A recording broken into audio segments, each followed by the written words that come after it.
தற்போது கிடைத்துள்ள அண்மை செய்தியை பார்த்து வருகிறோம். ரூபாய் 10 கோடி தங்கம் கொள்ளையானது. மேலும் 2 பேர் கைது செய்யப்பட்டு உள்ளனர். திருச்சியில் சமயபுரம் அருகே கடந்த மாதம் 10 கோடி ரூபாய் மதிப்புள்ள தங்கம் கொள்ளையடிக்கப்பட்ட வழக்கில் மேலும் 2 கைது செய்யப்பட்டு உள்ளனர். இது குறித்தான கூடுதல் தகவலோடு இணைகிறார் எமது செய்தியாளர் கோவிந்தராஜ். வணக்கம் கோவிந்தராஜ், தகவல்களை பகிரலாம். இனிதா, சென்னை சவுகார்பேட்டையில் உள்ள ஒரு தங்க நகைக்கடையில் மேலாளராக பணிபுரிந்து வருபவர் குணவர். இவர் திண்டுக்கல்லில் உள்ள ஒரு நகைக்கடையில் தங்க கட்டிகளை விற்பனை செய்வதற்காக கடந்த மாதம் 13ஆம் தேதி ஒரு காரில் தங்க கட்டிகளுடன் வருகை தந்திருந்தார். அப்போது காரில் அவருடன் டிரைவர் மற்றும் கடை ஊழியர் ஒருவர் இருந்திருக்கின்றனர். திண்டுக்கல்லில் ஒரு கடையில் குறிப்பிட்ட அளவு தங்க கட்டிகளை கொடுத்துவிட்டு மீதமிருந்த சுமார் 10 கிலோ தங்க கட்டிகளை எடுத்துக்கொண்டு சென்னை நோக்கி சென்று கொண்டிருந்தனர்.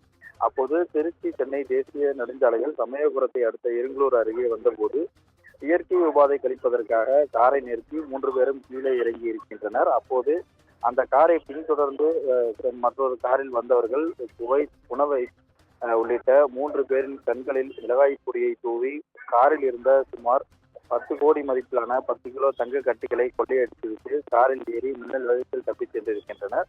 இது குறித்து குணவர் சமயபுரம் காவல் நிலையத்தில் புகார் அளித்தார். அதன் அடிப்படையில் புகாரை பெற்றுக்கொண்டு வழக்கு பதிவு செய்து தனிப்படை அமைத்து குற்றவாளிகளை போலீசார் தீவிரமாக தேடி வந்தனர். இந்நிலையில் திருச்சி மாவட்ட காவல் கண்காணிப்பாளர் செல்வ நாகரத்னம் தலைமையில் லால்குடி காவல்துறை கண்காணிப்பாளர் தினேஷ்குமார் தலைமையிலும் சமயபுரம் ரகுராமன் இன்ஸ்பெக்டர் ஆய்வாளர் மற்றும் காணக்கிளியநல்லூர் ஆய்வாளர் கருணாகரன், ஜியபுரம் ஆய்வாளர் குணசேகரன் ஆகிய 3 ஆய்வாளர்கள் தலைமையில் தனிப்படையை அமைக்கப்பட்டு அந்த போலீசார் தொடர்ந்து தேடி வந்தனர். தொடர்ந்து ஆந்திரா, பெங்களூரு, மும்பை உள்ளிட்ட வெளி மாநிலங்களில் முகாமிட்டு இந்த கொள்ளை சம்பவம் குறித்து மர்ம நபர்களை 20 நாட்களுக்கு மேலாகவும் தேடி வந்தனர். தங்க கட்டிகளை கொள்ளையடித்த மர்ம நபர்கள் மத்திய பிரதேசத்தில் பதுங்கியிருப்பதாக தனிப்படை போலீசாருக்கு ரகசிய தகவல் கிடைத்ததன் பேரில் மத்திய பிரதேசத்தில் இறைந்து சென்ற போலீசார் அவர்களை கைது செய்து விசாரணை மேற்கொண்டதில் ராஜஸ்தானில் ஜோத் மங்கிலால் தேவாசி ஊர் மாவட்டத்தை சேர்ந்தவர் மற்றும் விக்ரம் ஜாட் என்பவரும் இந்த கொள்ளையில் ஈடுபட்டது தெரிய வந்திருக்கிறது.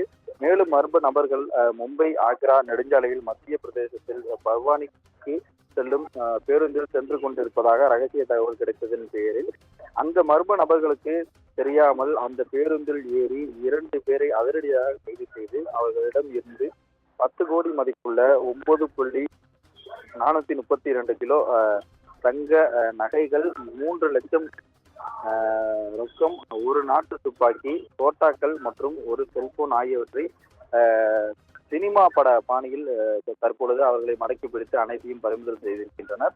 இந்த கொள்ளை சம்பவத்தில் 7 பேர் ஈடுபட்டு இருக்கின்றதாக கூறப்படுகிறது. இதில் தமிழக போலீசாரால் ஏற்கனவே 5 பேர் கைது செய்யப்பட்டிருக்கக்கூடிய நிலையில் தற்பொழுது ராஜஸ்தான் மாநிலத்தை சேர்ந்த 2 பேரை கைது செய்திருக்கின்றனர். மத்திய பிரதேசம் பகுதியில் கைது செய்யப்பட்ட 2 குற்றவாளிகளையும் மத்திய பிரதேச போலீசார் தமிழக போலீசாரிடம் ஒப்படைத்திருக்கின்றனர். அவர்கள் தற்பொழுது தமிழகத்திற்கு அழைத்து வரப்பட்டிருக்கின்றனர். இனிதா,